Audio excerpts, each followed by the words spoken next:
ಕರ್ನಾಟಕ ಸರ್ಕಾರದ ಆಡಳಿತ ಭಾಷೆ ಕನ್ನಡ. ಮಾನ್ಯ ಸಚಿವರಿಗೆ, ಮಾನ್ಯ ಮುಖ್ಯಮಂತ್ರಿಗಳು ಅಂಥದ್ದೊಂದು ಅರಿವು ಮೂಡಿಸಿದರೆ ಅಂತ ನಾನು ಅಂದ್ಕೊಳ್ತೀನಿ. ಎಲ್ಲ ಸಚಿವರಿಗೂ, ಆರೋಗ್ಯ ಸಚಿವರಿರ್ಬೋದು, ಯಾವುದೇ ಸಚಿವರಿರ್ಬೋದು,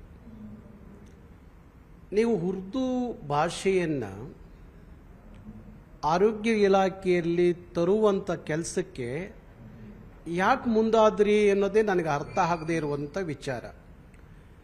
ಯಾರು ಯಾವತ್ತೂ ಸಹ ಯಾವುದೇ ಇಲಾಖೆಯಲ್ಲಿ ಉರ್ದು ತರದೇ ಇದ್ದಾಗ ಆರೋಗ್ಯ ಇಲಾಖೆಯಲ್ಲೇ ಯಾಕೆ ಉರ್ದು ತರುವಂಥದ್ದು, ಉರ್ದು ಭಾಷೆಯಿಂದ ಆಹ್ವಾನ ಪತ್ರಿಕೆಯನ್ನು ಮುದ್ರಿಸೋದು ಯಾವ ಕಾರಣಕ್ಕೆ ಅಂತ ಹೇಳಿ ಕರ್ನಾಟಕದ ಜನರಿಗೆ ದಿನೇಶ್ ಗುಂಡೂರಾವ್ ಉತ್ತರ ಕೊಡಬೇಕು.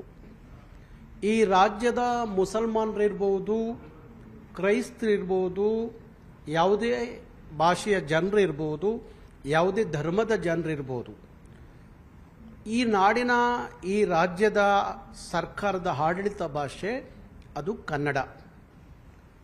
ಇಲ್ಲ ಇನ್ನೊಂದು ಭಾಷೆ ತರಬೇಕು ಅಂದಾಗ, ಇಲ್ಲ ಅಂತಾರಾಷ್ಟ್ರೀಯ ಮಟ್ಟದ ಕಾರ್ಯಕ್ರಮ ಕರ್ನಾಟಕದಲ್ಲಿ ನಡೆಯುವಾಗ, ಇಲ್ಲ ಕೇಂದ್ರ ಸರ್ಕಾರದ ಇಲಾಖೆಯ ಕಾರ್ಯಕ್ರಮ ಬೆಂಗಳೂರಲ್ಲಿ ನಡೆಯುವಾಗ, ಇಲ್ಲ ಕರ್ನಾಟಕದಲ್ಲಿ ನಡೆಯುವಾಗ ಕನ್ನಡದ ಜೊತೆಯಲ್ಲಿ ಆಂಗ್ಲ ಭಾಷೆಯನ್ನು ಮುದ್ರಿಸೋದನ್ನ ನಾನು ಗಮನಿಸಿದ್ದೀನಿ.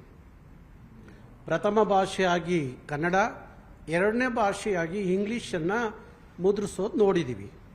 ಅದು ಹೊರತುಪಡಿಸಿದರೆ ಇವತ್ತರೆಗೂ ಕರ್ನಾಟಕದಲ್ಲಿ ಈ ಥರ ಯಾವುದೇ ಭಾಷೆಗಳ ಆಹ್ವಾನ ಪತ್ರಿಕೆಯಲ್ಲಿ ಮುದ್ರಿತ ಆದಂಥ ಉದಾಹರಣೆಗಳು ಇಲ್ಲ.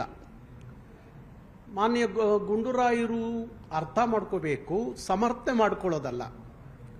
ಸಮರ್ಥನೆ ಮಾಡಿಕೊಂಡ್ರೆ ನೀವು ಮಾಡಿದ ತಪ್ಪು ಇನ್ನಷ್ಟು ಜಾಸ್ತಿ ಆಗುತ್ತೆ. ಸಮರ್ಥನೆ ಮಾಡ್ಕೊಳ್ಳೋಕೆ ಹೋಗಬೇಡಿ.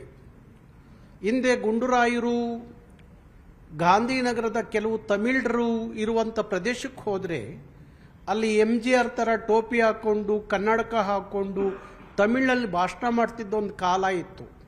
ಈಗ ಆ ಕಾಲ ಇಲ್ಲ. ದಿನೇಶ್ ಅವರೇ, ಅರ್ಥ ಮಾಡ್ಕೊಳ್ಳಿ.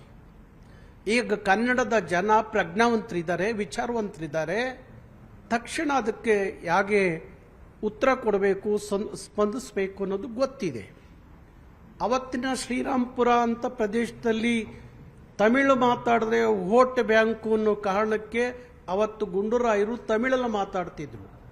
ನೀವು ಇವತ್ತು ಉರ್ದು ಮಾತಾಡಿ ಆರೋಗ್ಯ ಇಲಾಖೆಯಲ್ಲಿ ಉರ್ದು ಮುದ್ರಣ ಮಾಡ್ತೀವಿ ಅಂದರೆ ಅದೇನು ಮುಸಲ್ಮಾನರ ವೋಟ್ ಬ್ಯಾಂಕ? ನಿಮ್ಗೆ ಅರ್ಥ ಆಗಬೇಕು. ಮುಸಲ್ಮಾನರು ಭಾಷೆ, ಮನೆ ಭಾಷೆ ಉರ್ದು ಇರ್ಬೋದು, ಆದರೆ ಆಡಳಿತಾತ್ಮಕವಾದಂಥ ಭಾಷೆ ಅವರು ಬಳಸೋದು ಇವತ್ತು ಕನ್ನಡವನ್ನೇ. ಒಂದು ಕುಗ್ಗು ಗ್ರಾಮಕ್ಕೆ ಹೋದರೆ ಅಲ್ಲಿ ವ್ಯಾಪಾರಕ್ಕೆ ಬರುವಂಥ ಮುಸಲ್ಮಾನ ಇಲ್ಲಿರುವಂಥ ದೊಡ್ಡ ದೊಡ್ಡ ಮುಸಲ್ಮಾನರಿಗಿಂತ ಚೆನ್ನಾಗಿ ಅವನು ಕನ್ನಡ ಕಲ್ತ್ಕೊಂಡು ವ್ಯಾಪಾರ ಮಾಡ್ತಾನೆ.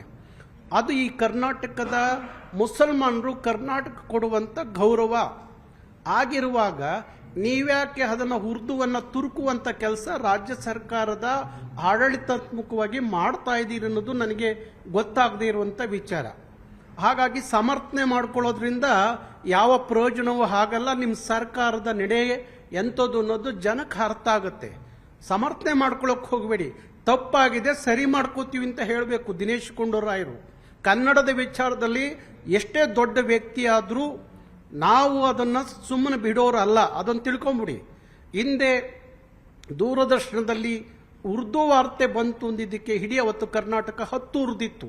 ಅದು ಅವ್ರಿಗೆ ಗೊತ್ತಿಲ್ಲ ಅನಿಸುತ್ತೆ ದಿನೇಶ್ ಗುಂಡೂರಾವ್ ಅವರಿಗೆ. ಹಾಗೆ ಮತ್ತೊಮ್ಮೆ ಕರ್ನಾಟಕದಲ್ಲಿ ಅಂಥ ಪ್ರವೃತ್ತಿ, ಅಂಥದ್ದೊಂದು ಘಟನೆ ಆಗೋದು ಬೇಡ ಅನ್ನೋದಾದರೆ ಇಂಥ ಕೀಳು ಮಟ್ಟದ ಪ್ರಚಾರಕ್ಕೆ ಕರ್ನಾಟಕ ಸರ್ಕಾರ ಕೈ ಹಾಕಬಾರ್ದು ಅನ್ನೋದು ನೇರವಾದ ಎಚ್ಚರಿಕೆಯ ಮಾತು. ಸರ್, ಸದ್ಯ ರಾಜ್ಯದಲ್ಲಿ ಪರಿಸ್ಥಿತಿ ನೋಡ್ತಾ ಹೋದ್ರೆ ಹಿಂದಿಯನ್ನೇ ಬಳಕೆ ಮಾಡಬೇಕು ಅಂತ ಕೂಡ ಸಾಕಷ್ಟು ವಿಡಿಯೋಸ್ ಎಲ್ಲ ನೋಡ್ತಾ ಇದ್ದಾರೆ, ಇನ್ಸಿಡೆಂಟ್ಗಳೆಲ್ಲ ಆಗ್ತಾ ಇದೆ. ಈ ಹೊತ್ತಲ್ಲಿ ಸರ್ಕಾರನೇ ತಪ್ಪೇನಿದೆ ಅಂತ ಅನ್ನೋ ರೀತಿಯಾಗಿ ಪ್ರತಿನಿಧಿಗಳು ಹೇಳಿದ್ರೆ ಅದು ಸಂದೇಶ ಅಲ್ಲ. ತಪ್ಪು ನಾವು ಉರ್ದು ಬಳಸೋ ತಪ್ಪೇನು ಅನ್ನೋದಾದರೆ, ನಾಳೆ ಇನ್ನೊಬ್ಬ ತಮಿಳು ಬಳಸೋ ತಪ್ಪೇನು ಅನ್ನೋದಾದರೆ ಇನ್ನೊಬ್ಬ ಯಾವನೋ ತೆಲುಗು ಬಳಸೋದು ತಪ್ಪ ಅಂತ ಕೇಳೋದಾದ್ರೆ ನೀವು ಅಧಿಕಾರದಲ್ಲಿ ಇರೋದೇ ತಪ್ಪು ಅನ್ನೋದು ನನ್ನ ವಿಚಾರ. ಹಾಗಾಗಿ ನಿಮಗೆ ಉರ್ದು ಬೇಕು ಅಂದರೆ ಕರ್ನಾಟಕ ಸರ್ಕಾರದ ಮಂತ್ರಿ ಸ್ಥಾನಕ್ಕೆ ರಾಜೀನಾಮೆ ಕೊಟ್ಬಿಡಿ. ಇಲ್ಲ ಇನ್ಯಾವನಿಗೂ ತಮಿಳು ಬೇಕು ಅನ್ನೋದಾದರೆ ಮಂತ್ರಿ ಸ್ಥಾನಕ್ಕೆ ರಾಜೀನಾಮೆ ಕೊಡಲಿ. ಇನ್ಯಾರಿಗೂ ತೆಲುಗು ಬೇಕು ಅನ್ನೋದಾದರೆ ಮಂತ್ರಿ ಸ್ಥಾನಕ್ಕೆ ರಾಜೀನಾಮೆ ಕೊಡಿ. ನೀವು ಮಂತ್ರಿಯಾಗಿ ಮುಂದುವರಿಬೇಕು, ಶಾಸಕರ ಮುಂದುವರಿಬೇಕು ಅನ್ನೋದಾದರೆ ನೀವು ಕನ್ನಡ ಪ್ರೀತಿಸಬೇಕು, ಕನ್ನಡವನ್ನೇ ಬಳಸಬೇಕು, ಕನ್ನಡಿಗರಾಗೆ ಬದುಕಬೇಕು ಅನ್ನೋದು ಕನ್ನಡಿಗರ ಆಗ್ರಹ. ಅದನ್ನು ಹೊರತುಪಡಿಸಿ ಇನ್ಯಾವುದು ಪ್ರತಿಷ್ಠೆ, ಇನ್ಯಾವುದು ಸಮರ್ಥನೆ ಮಾಡಿಕೊಂಡ್ರೆ ನೀವೊಂದು ಕ್ಷಣ ಮಂತ್ರಿಯಾಗಿ ಉಳಿಬಾರದು ಅನ್ನೋದು ನನ್ನ ಆಗ್ರಹ.